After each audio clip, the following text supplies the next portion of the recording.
Assalamualaikum warahmatullahi wabarakatuh.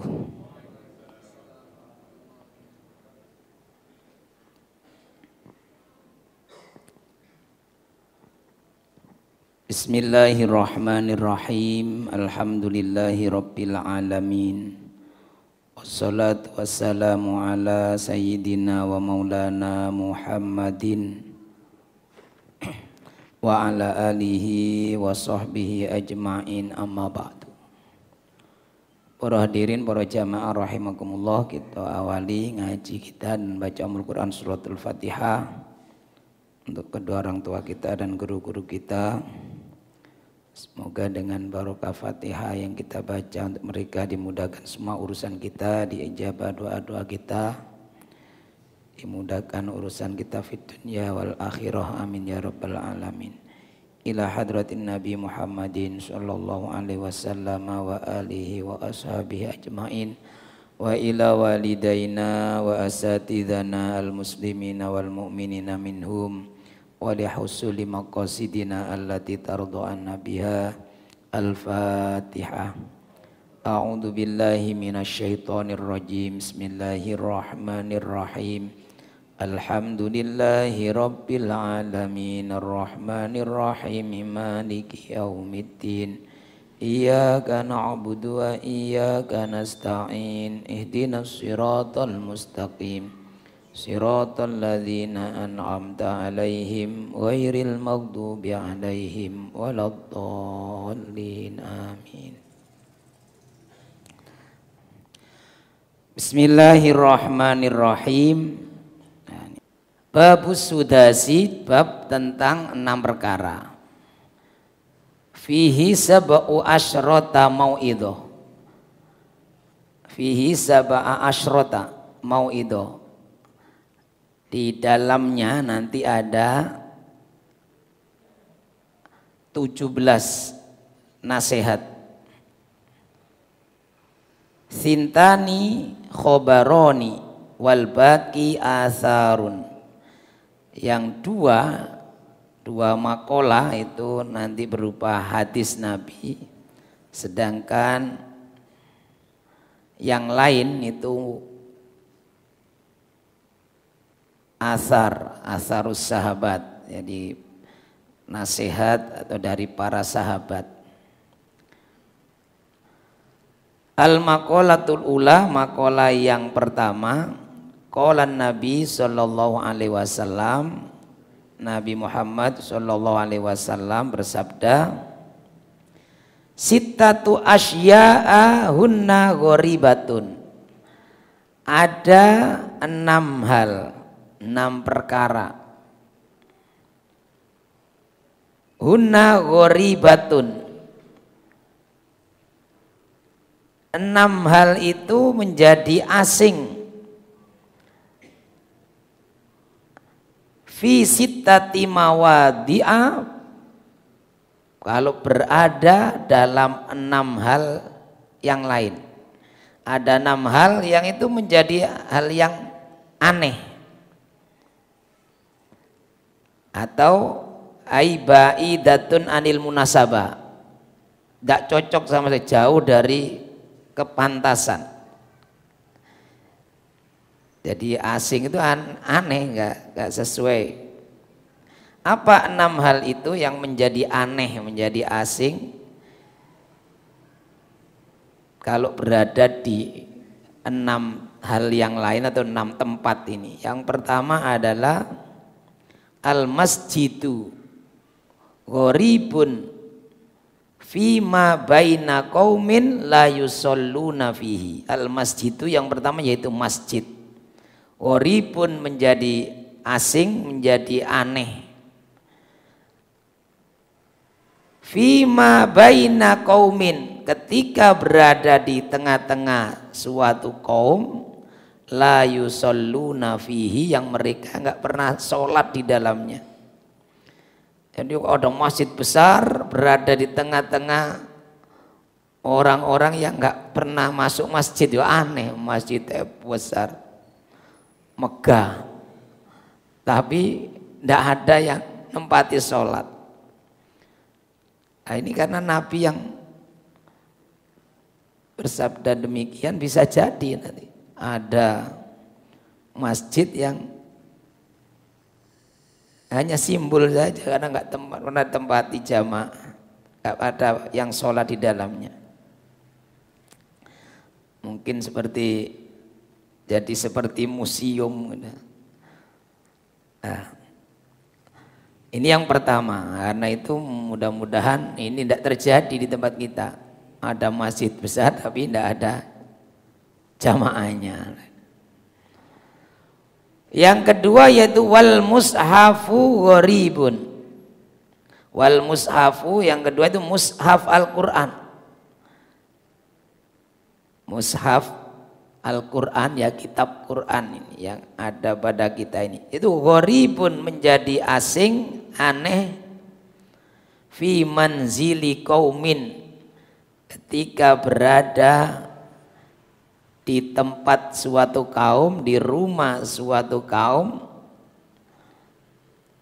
la yaqra'una fihi, yang tidak pernah membaca mushaf Al-Quran itu. Wah, kalau ini sudah banyak ini. Ada Al-Quran yang ya di rumahnya ada, tapi tidak pernah dibaca sampai apa? Bleduk dok. Sampai kelet. Oh, mungkin Qur'ane kata dari sisir diwaca siniki. Siniki wonten sing setunggal niku dok, tapi memang enggak tadi waca, aneh. Kata Nabi. Yang kedua ada Al-Quran. Al-Quran itu jadi sesuatu, mushaf Al-Quran jadi sesuatu yang aneh, yang asing ketika berada di rumah orang yang nggak pernah membacanya. Nah, ini mudah-mudahan kita yang di rumahnya ada Al-Quran dibaca. Mungkin saat ini, wah niki Quran itu teng HP lah. Nggih, mboten napa-napa. Yang penting baca Quran itu. Tapi saat ini Quran ini, HP ini ya ono Quran itu. Tapi ya dilewati dong. Atau enggak tahu dibuka sama. Jadi ada kelebihan orang baca Quran dengan melihat Qurannya. Kalau kita hafal kemudian kita baca itu sudah berpahala setiap hurufnya, tapi lebih afdal membaca Quran itu dengan melihat Qurannya.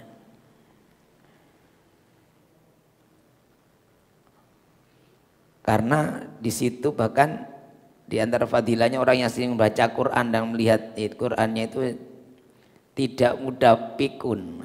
Misal sampai tua itu enggak gampang pikun.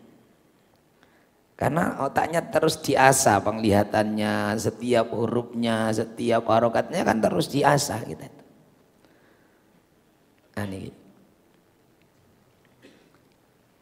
Dan setiap organ kita nih, anggota tubuh kita ini dapat bagian.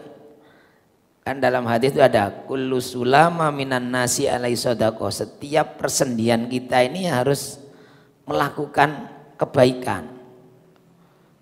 Harus melakukan sodaqoh, hanya melakukan kebaikan. Nah, kalau kita lihat Quran ini maka mata kita dapat bagian dari kebaikan itu. Tangan kita sing bolak-balik ini dapat bagian. Kecuali kalau jenengan menghafalan setoran ya enggak lihat karena setoran. Nah, tapi kalau membaca itu afdolnya dengan melihat Qurannya, melihat teksnya, tulisannya. Kemudian yang ketiga, wal Qur'anu gharibun. Jadi tadi mushafnya. Mushaf itu ya kitab jilidan isi ayat Al-Quran itu mushaf. Wal Qur'anu, dan Al-Quran atau idza kana mahfudun, Al-Quran yang dihafal ini. Itu juga gharibun, jadi aneh. Jadi asing. Fi jaufil fasiki, jika berada di mulutnya, di lisannya orang yang fasik. Ilam ya'mal bima fihi. Dia hafal Quran, mungkin hafal Qurannya hafal, tapi tidak dijalankan ya aneh. Nah, bahkan kalau dalilnya itu wajar, tapi yang dilakukan bertentangan dengan apa yang dia hafal. Jadi Al-Quran, ajaran Al-Quran atau Quran yang dihafal, dipahami itu ya jadi aneh kalau berada di lisannya orang yang fasik. Fasik itu orang Islam tapi banyak melakukan pelanggaran, melakukan dosa besar. Nah, ini fasik. Wal mar'atul muslimatus solihatu, wal mar'atu, dan seorang wanita al muslimah yang Islam, seorang wanita muslimah as-solihah, soleh pisan, sudah wanita muslimah soleh, solihah. Ay al-muti'ah lillah, taat kepada Allah, taat kepada Rasulullah. Itu ghoribatun, jadi aneh, jadi asing, atau ghairu munasibah, enggak pantas. Fi yadi rajulin zalimin, ketika berada di tangan orang laki-laki yang zalim.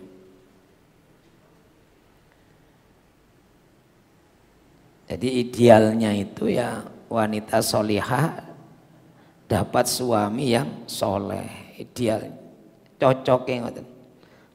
Nah, ini wanita solihah, muti'ah, kemudian dapat suami yang zalim. Nah, ini ya kasihan ini.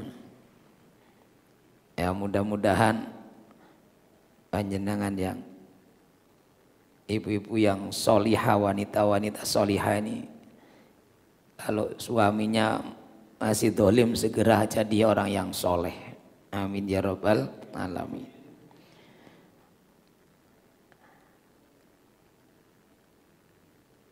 Kemudian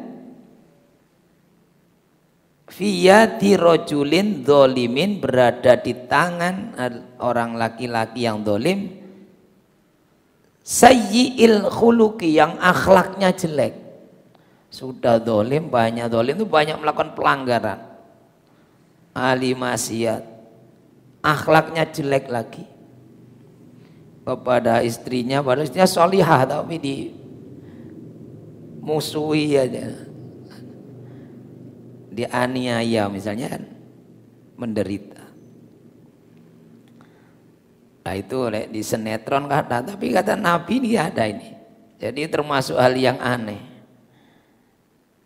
Itu seorang wanita solihah punya istri, suami yang zalim dan akhlaknya jelek. Padahal akhlak yang baik itulah yang menyebabkan dicintai oleh Rasulullah. Jadi orang yang dicintai oleh Rasulullah itu yang pertama yang akhlaknya baik. Ahabbukum ilayya ahsanukum akhlakon, kata Nabi. Yang paling aku cintai di antara kalian itu adalah ahsanuhum akhlakon, orang yang akhlaknya paling baik. Muwatta'una aknafan, yang lemah lembut, penyayang. Nah, mereka itulah alladzina ya'lafuna wa yu'lafuna. Mereka orang yang seperti itu, akhlaknya baik, orangnya lemah lembut, penyayang. Lah itu mereka itu pasti mencintai dan dicintai. Mencintai, kalau dalam Quran yuhibbunallaha wa yuhibbuhumullah. Orang yang seperti itu mereka mencintai Allah dan mereka dicintai oleh Allah. Kalau dicintai oleh Allah pasti akan dicintai oleh makhluk-makhluknya Allah. Jadi semua orang pasti senang sih, akhlaknya baik, hatinya lembut, lemah lembut, pasti senang. Walaupun tidak semua orang mau diajak berakhlak baik, tapi semua orang pasti senang dengan orang yang akhlaknya baik. Lebih-lebih Rasulullah tadi. Jadi Rasulullah bersabda, ahabbukum ilayya ahsanukum akhlaqon. Yang paling aku cintai di antara kamu sekalian adalah yang paling baik akhlaknya.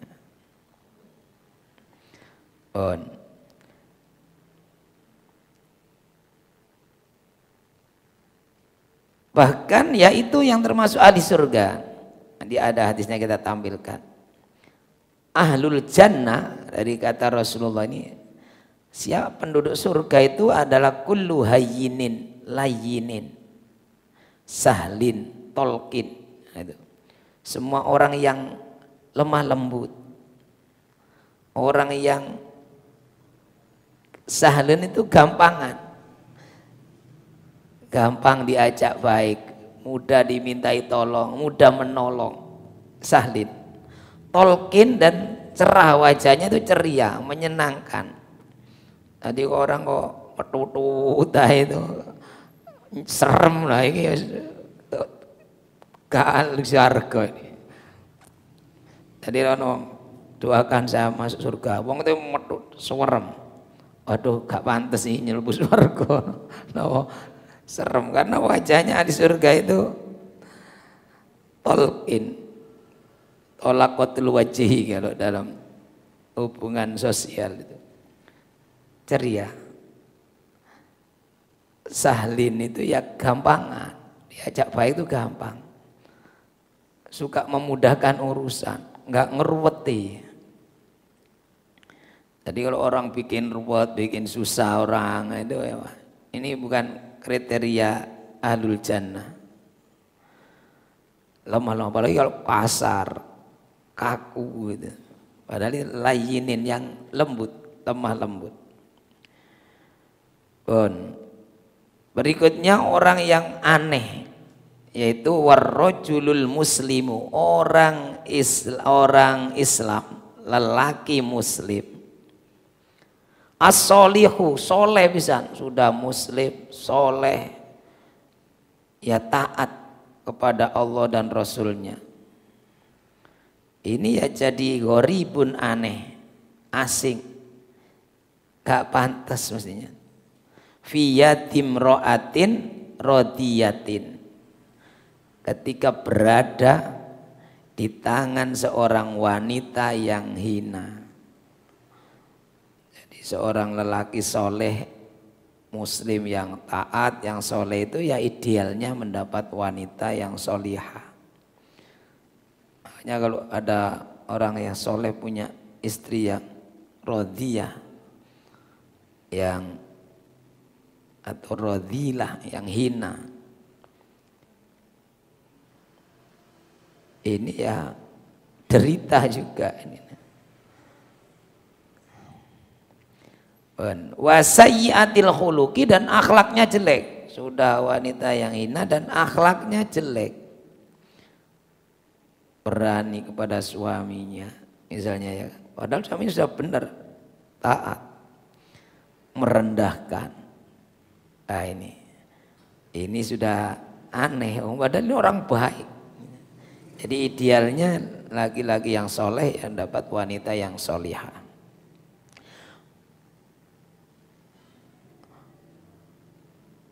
Kemudian yang berikutnya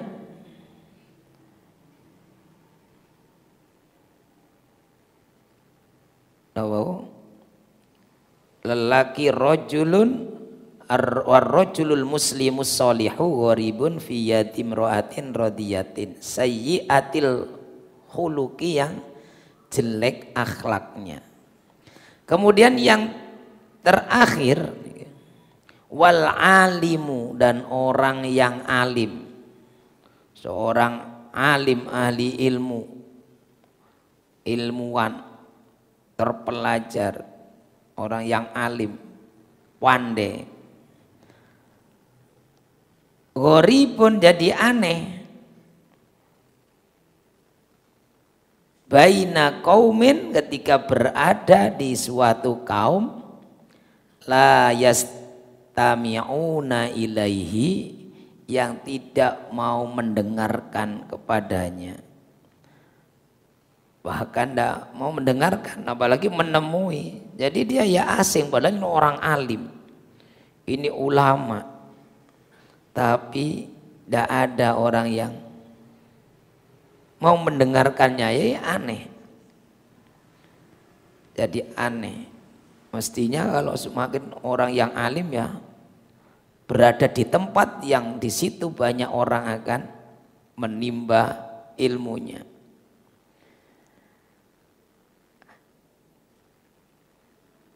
Tsumma qala Nabi alaihi salatu wasallam, kemudian Nabi bersabda, innallaha ta'ala la yanzuru ilaihim.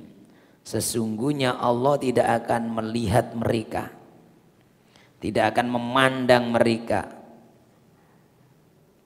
Ai haula'il qaumul ladzina la yasghuna ila kalamil alim, yaitu orang yang enggak senang mendengarkan kalamil alim tadi.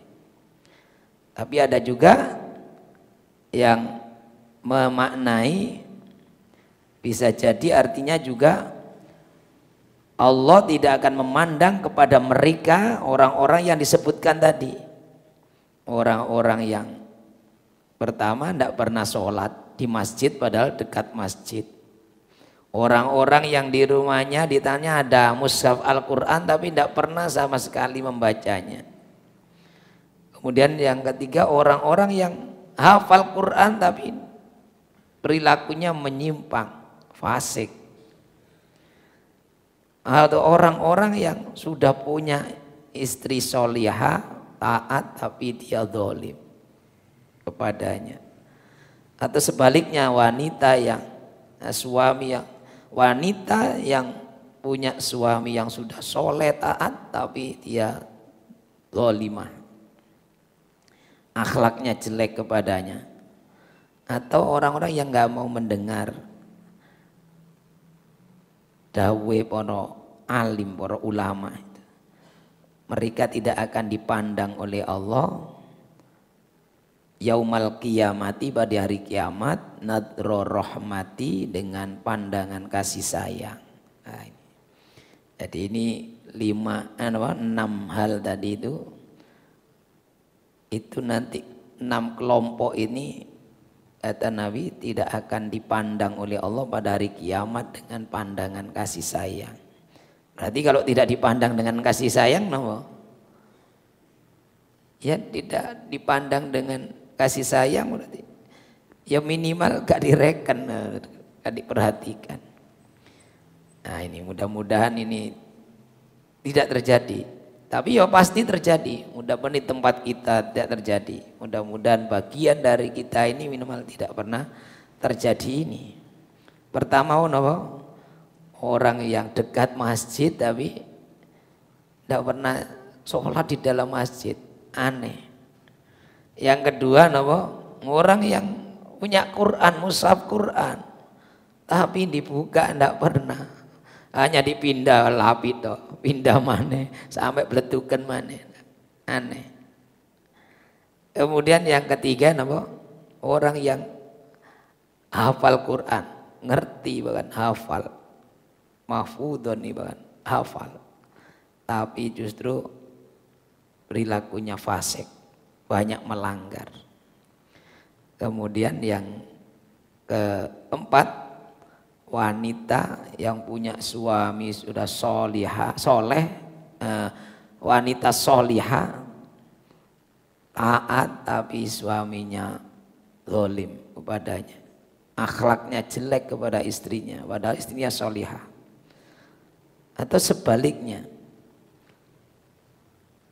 wanita padahal suaminya soleh baik tapi justru dia berakhlak jelek kepadanya, zalim.